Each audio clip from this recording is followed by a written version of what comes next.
We are about to find out in games 3 and 4 here how much better the East is than the West. Oh, we're about to find out, guys. Oh, Jesse, baby. I got to ask you. If you were to say right now, who had a tougher road to the finals, Edmonton or Florida? So you were saying that on the stream, and I disagreed. I think Florida is just the better team here. I think when you look at what goes on in the Metro Division this season and how that much of an abomination that was Terrible. in the bottom of the East playoff race, I don't think it's the East that's better. I think it's the Florida Panthers who are built as the best team in the National Hockey League, and I think this season more than of seasons in the past where you have the Stanley Cup playoffs play out, I think we've come to the conclusion that we have the best team in the Stanley Cup final here. And it's worked out to where, okay, they're up against Edmonton. Maybe the second best team was the New York Rangers. Maybe if you want to make that argument, or some other team, I don't know, that didn't get there. But I think you have the 1 seed in the Panthers as the best. And they're just up against a team that they match up really well with. And they're dominating these first 2 games. Okay. Here, let's play this game. Both teams won their first round series in 5. Florida Panthers beat the Lightning in 5. The Oilers beat the Kings in 5. Which one was more surprising? To me, it was Florida beating Tampa in 5. Yes, I think that was more of a surprising defeat than the Kings one. Because I look at the Oilers stomping the Kings, and I'm like, well, yeah. And I look at the Panthers stomping the Lightning, and I'm like, okay, I thought they'd win. I didn't think they'd kill them. Mm-hmm. Second round, Oilers Canucks goes 7.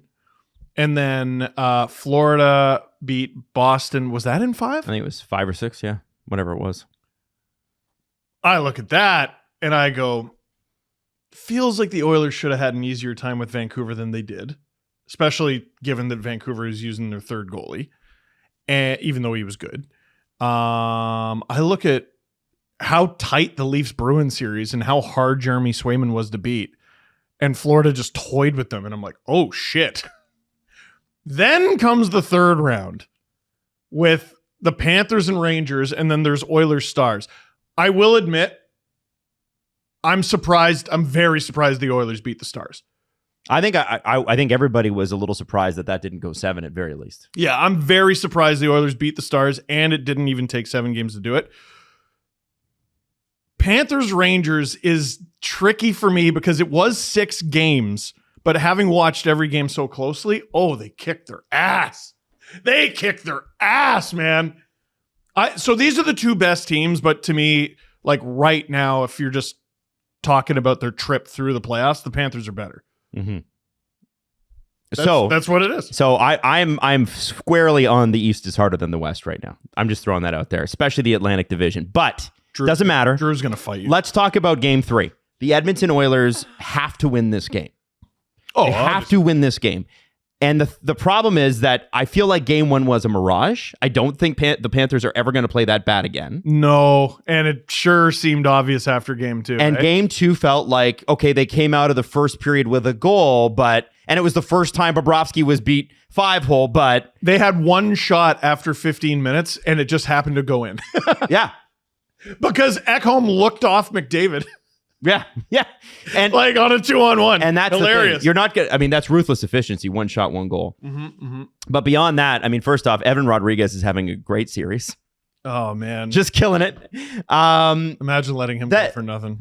I think the thing is with Florida, it just seems to be, I mean, that they physically match up pretty well. Like Edmonton's throwing as much dirty as they're taking, but I don't think they're getting enough going, guys, on in terms of crowding the net, in terms of driving the net, in terms of anything that's going to get you a playoff goal. Like Zach Hyman can't score if they don't get pucks into him. The Oilers didn't get a single high danger scoring chance. I think Natural Stat Trick had this.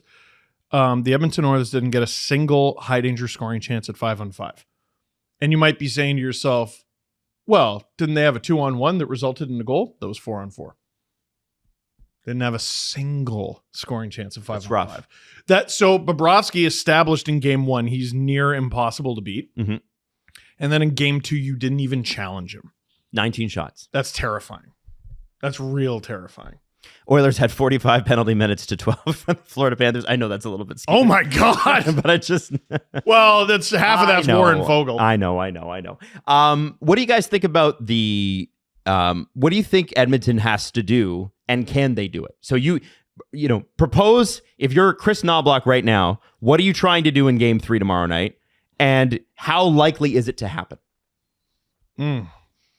It's really hard to answer that without knowing the status of Darnell Nurse.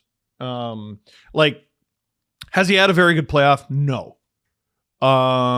Is it better to have him out there playing not that great, or just 5 guys?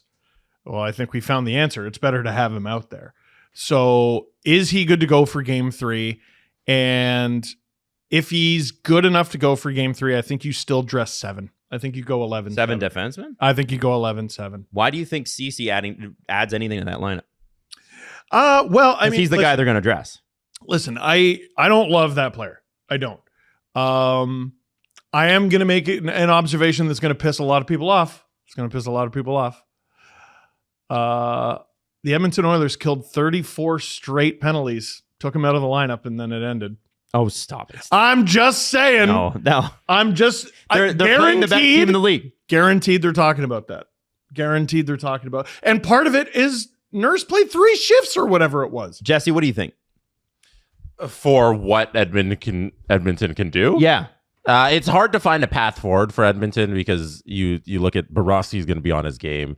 The way both goals were scored, the Mikkola goal and the second Rodriguez goal, they're both I'm looking so at those. Sexy. Both of them are off of the rush, and Lindell was very important in both of those plays, and OEL on that second Rodriguez goal coming out the back of the net. And you look at just the first game where Florida is not playing their best and they still find a way to win. The second game where they dominate and Edmonton has no chance there. It's hard to see how Edmonton can completely change their game from games 2 to 3 and beat Florida. Like I don't see them winning 4 of the next 5 games. What they have 6. to do 6 games. Sorry, no 4 and 5. Because you're right. Oh yeah, no, sorry, I'm stupid. To win this series, Edmonton would have to take 4 of 5 from Florida. Damn, ooh. That's an impossible task with the way they're playing right now. And you have to come out as a completely different hockey team. You have to be able to play. You have to generate some sort of offense, as they did in game 1, and then not have a goalie stand on his head like Bobrovsky's done for 2 straight postseasons now. So I don't know. It's a hard path forward. So they played. I think, if I'm not mistaken, the Florida Panthers have played exactly 100 games this season between regular season and playoffs. Okay. How many times out of those 100 have they lost 4 out of 5? Probably 0. The answer it might be 0. It might be like 1, maybe a slump in, I don't know, December or something. I'm just picking random dates, but like if beating this Florida team 4 out of 5 times in the next 2 weeks, it doesn't seem realistic. No, for the Edmonton Oilers. I'm glad you pointed out how good Lindell's been at all of that, because Barkov's getting his flowers and he deserves them. That third line is such a nightmarish line for the Panthers, and the Oilers don't really have an answer for it. And that's part of the reason I thought Fogle deserved the 5 on the knee on Lucerinen. That was rough. Well, it was a bad knee, and he stuck his knee out, and I thought he meant to do it. But I thought getting a piece of that player was purposeful. Like, that line's killing them. Like, I think Barkov is obviously incredibly elite. He's also harder to get a hold of. I think if you're going to get your pound of flesh, especially if you're Fogle, like, you're not going to end up on the ice at the same time as Barkov. So you're trying to help your team in any way you can. So eliminate your opponent. Well, that's the guy you're on the ice with, and I'm going to fuck him up.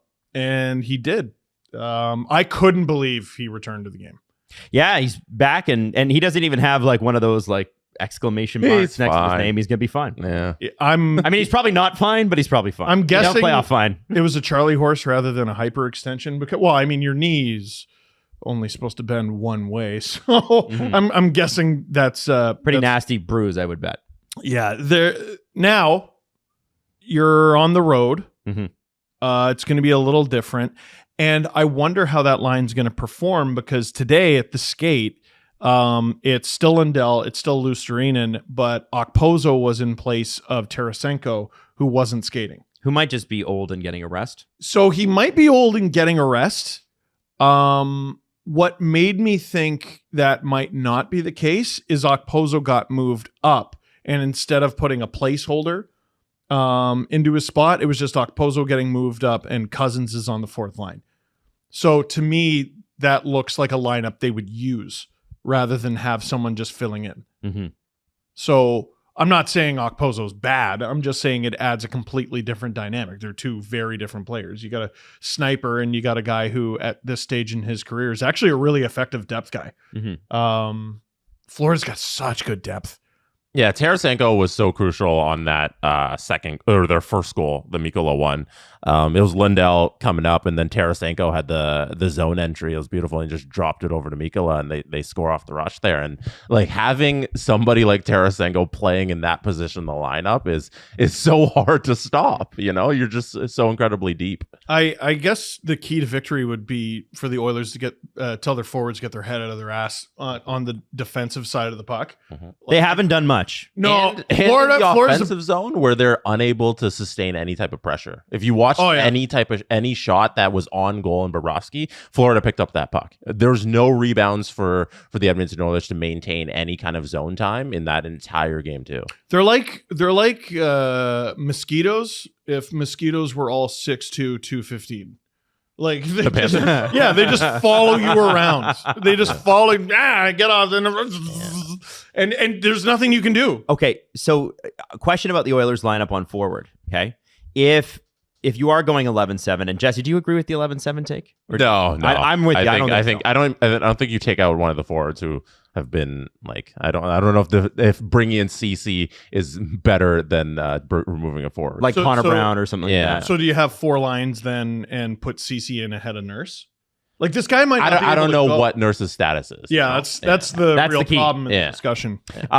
My question was they keep moving around lineups with Leon Draisaitl, right? They want him to drive that second line, and it's Holloway and Fogle and Kane and Henrique last game, and they've all kind of switched into that, and they haven't been able to get anything going. And I wondered if you don't shift in, not permanently, if you don't put Leon on the left wing with McDavid and Hyman for a few shifts every period and try to get something going, because they're at home. That's 100% what they're going to do. Because I think Leon. I think he needs a little support. Like it's a little thin around him. He's not getting the puck in positions where it's the side of the net where he always scores. Yeah, well, there's that. But like he's just the shifts where the Oilers look their most dangerous is when McDavid's like, fine, I'll do it myself. So maybe the key is to attack with speed, I guess, but you can't just go 1-on-4 and expect it to work every time. McDavid can get you a few goals a series like that because he's an alien. But we already have seen time and time and time again, no matter how special that player is, if the rest of the team doesn't help him, they're not going to win. Right. They'll only get so far. And I wonder, I mean, we haven't had any confirmation on this, but it doesn't look like Leon's at 100%. I don't think a single player is. No, but no. But like for him, generally, you think he's like? I think there's a back issue there. I feel like he's skating labor from time to time. I see him and I go, he doesn't look comfortable. I thought it was his hand. Didn't he break a finger or something? Maybe. Everyone's playing with a broken thumb. Yeah, ridiculous. I just feel like there's might be something there where, especially like hockey is such a mental game in terms of momentum, and I'm thinking that you get the last change, you can switch these guys in. All three of McDavid, Hyman, and Draisaitl need to get going. Yes. Yeah. You don't win if they don't score. End of story. I mean, if it's a back issue, like I saw some people talking about, well, there's a couple days off, and all I'm thinking about is all those players just calcifying on the plane from Florida to Edmonton. How long is that flight? Do we know? Too long. Okay. It's got to be at least 4 hours. Right. Yeah.